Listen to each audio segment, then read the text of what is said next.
Hello and welcome to a new episode of the Paul Morphy series on my channel.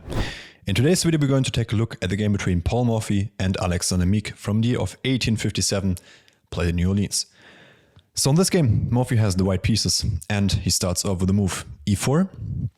We have e5, knight f3, knight c6, bishop c4, bishop c5. So this is the so-called Italian game, the Cuccio Piano. Both players get their pieces into the game, the knight and the bishop for the white pieces, and for the black pieces also the queenside knight and the dark squared bishop. And from here on there were many ways for both players to play. I think the usual moves here are, for example, c3, even castles, for example, maybe playing d3, but Morphy wouldn't be Morphy if he wouldn't gambit a pawn in like 7 moves or 6 moves. In this game, he also does it. Let's say it like that. He plays the move b4, and this is the so-called Evans gambit. And what is actually a gambit?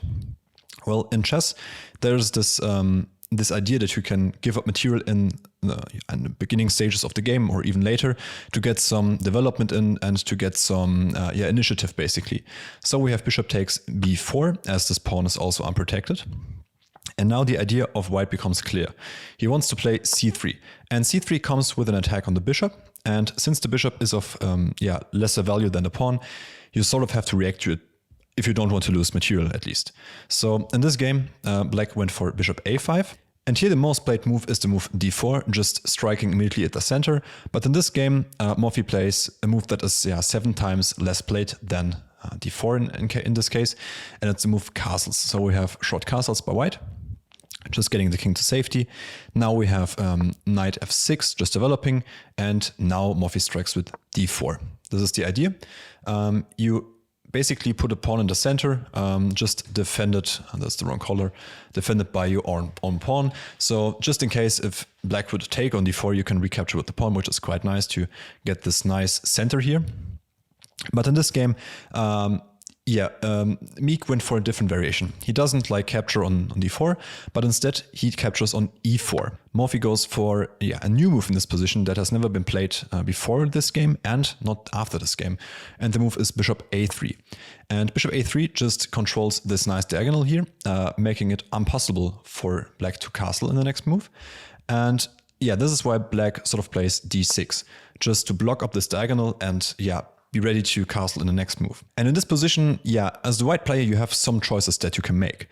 Let's look at the first one. You can, for example, capture on e5, but after capturing on e5, black can just castle. And if you try to get more material by playing e takes d6, then white can just recapture with the knight, get a tempo and the bishop. And this position is better for black because you can see that now actually the camp is well coordinated. This knight is not loose on e4, and you actually gain a tempo, which is quite important. So the bishop would have to move, or you could also recapture, like capture here, and after, for example, queen or c takes d6. I would prefer to play black here, to be honest. So this is why I think Morphy didn't go for this. But in this position, Morphy goes for the best practical try, in my opinion. He plays the move d5, attacking the knight and asking the question, where do you want to go with the knight? Or do you want to play another move? In this position, you should play knight e7 with black. There's no question asked. Just retreat the knight, castle in the next move, or maybe develop and, for example, like play maybe bishop g4 or do something else. But you have to move the knight. But instead, Meek went for, I think, the more, let's say, tactical try. He played knight takes c3. And you will immediately see by the jump of the engine bar that this is a mistake. And we will see why it's a mistake, because Morphy punishes it beautifully. So on the first glance, this move looks understandable. You attack the queen and the knight, so taking here on c6 would be a huge mistake because your queen would obviously hang. So knight takes c3 is almost forced. After knight takes c3, we have bishop takes c3. Attack on the rook. So rook has or should move. So we have rook c1 attacking the bishop. And I think until this position, Meek probably thought that he was safe by playing the move bishop b4. And on the first glance, it makes sense. I mean, this bishop here is unprotected. Your knight is still hanging, but if you would take on c6, then of course you can take on a3. But I think what Meek missed in this position is that after bishop takes b4, white is black is in big trouble, because after knight takes b4, you can try to find the next move for white. It's a nice motif, and I will give you a couple of seconds. So yeah, the move is queen a4, and queen a4 is just a double attack on the king and on the knight. So all in all, you will win material. What Meek tried here is just knight c6, blocking the check, but still you can take with the pawn, and this is what Morphy did. We have d takes c6, and Morphy wins a piece. This is really nice. So after b6, because you don't really want to open up the position if you take, then queen takes maybe, and you just don't want to do that. I mean, takes, you can play queen takes, you can even play another move, even bishop d5 is shown by me by the engine, which looks quite nice.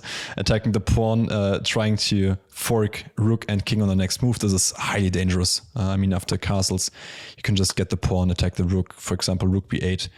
This looks not pleasant for black, let's say it like that. So I think closing the position is better. We have b6, and here Morphy goes for a nice move, just developing the rook.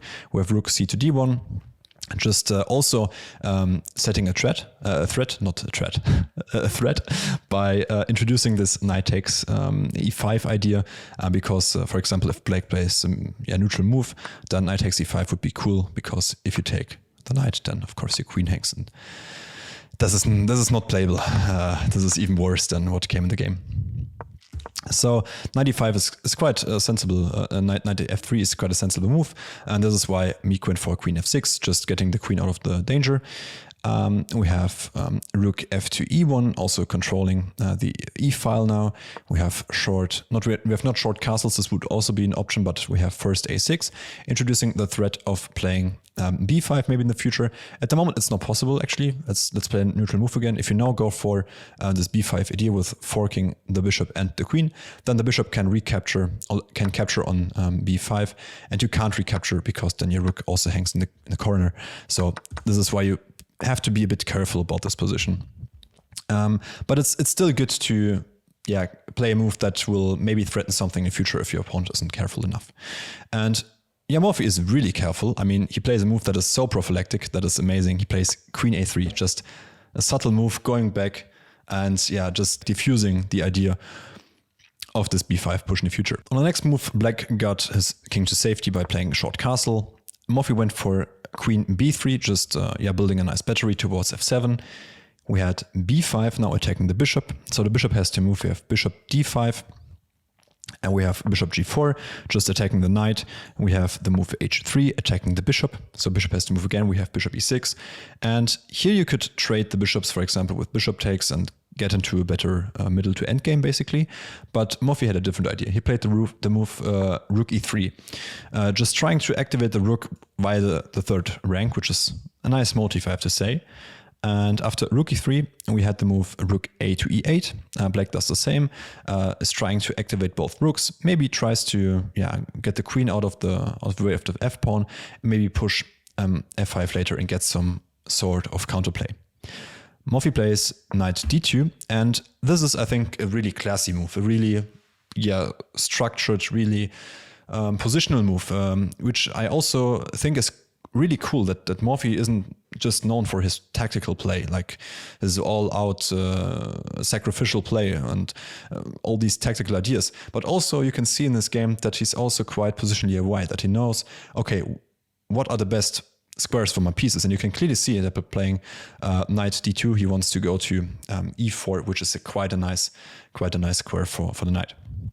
Also blocks this pawn here and puts some pressure here on d6. So I like this idea a lot. We have queen h6, just stepping out of the way, preparing to play f5 in the future. We have knight e4, as mentioned already, and black goes for king h8, just stepping out of this diagonal, again trying to prepare f5. Now we have the move queen a3, so the queen slides back to a3, where she came from, basically, attacking a6 and also the rook on f8, indirectly, which will become very, very relevant in the future. We have the move f5, attacking the knight, so you could probably move the knight, what you shouldn't do is, for example, play knight g3 because then you get forked. This is not good. So you can also play, for example, knight c3. This is playable. But Morphy played another move, which is also good. He captured on e6, just bishop takes e6. And now you can also take the knight, but instead Meek went for rook takes e6. Queen takes e6 would be a bit better because in this variation the two rooks are still connected and defend each other. But in this position, okay, he played rook takes e6. Now Morphy went for a nice tactical blow. He played the move, boom, knight takes d6. Just sacrificing a knight. I mean, how can you hate the guy? It doesn't really matter what you do now. If you take with the c pawn, then you get c7 and the pawn is unstoppable. For example, if you want to block, let's say rook f to c8, then you can capture on a6, attack the rook. For example, if you play rook e to e8, then we would get rook takes d6, for example, or even for that matter, rook takes e5 is also quite nice because if you capture, then queen takes c6, rook takes c6. Rook here, check, takes, mate. That is not possible. So what I wanted to show you is you can take the knight, but c7 is deadly. So his opponent went for rook takes c6. And what I find quite amusing is that now the best move for white, which Morphy also played, is to move rook e to d3. And this is such a magical move. I mean, if you take, of course, you get mate in 1. This is not good. So what can you actually do? It's such an insane position. I mean, his opponent went for rook f to d8, just reinforcing the rook. But after rook takes d6, you can also capture with the queen. The position is so good that you can even capture with the queen because still c7 wins the game. But after rook takes d6, rook takes d6, rook takes d6, this game is lost also in this way. His opponent went for c takes c6. If you capture with the queen again, takes, and then c7 wins. In this variation, his opponent went for pawn takes d6, but still the move c7 was played. The idea remains the same. You want to queen and checkmate the king. Here his opponent tried the move queen e6, just basically monitoring the c8 square. But after queen takes c6, sacrificing the queen, but not really. I mean, if you take the queen, then again you get backward mated. His opponent went for queen c8. And in this position you can try to find a mate in 2. I think you will find it really, really easily. And I will give a couple of seconds.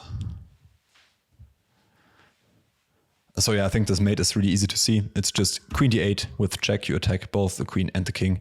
The only legal move for black is capturing the queen. And here white has the choice between promoting to a rook or a queen to deliver the checkmate.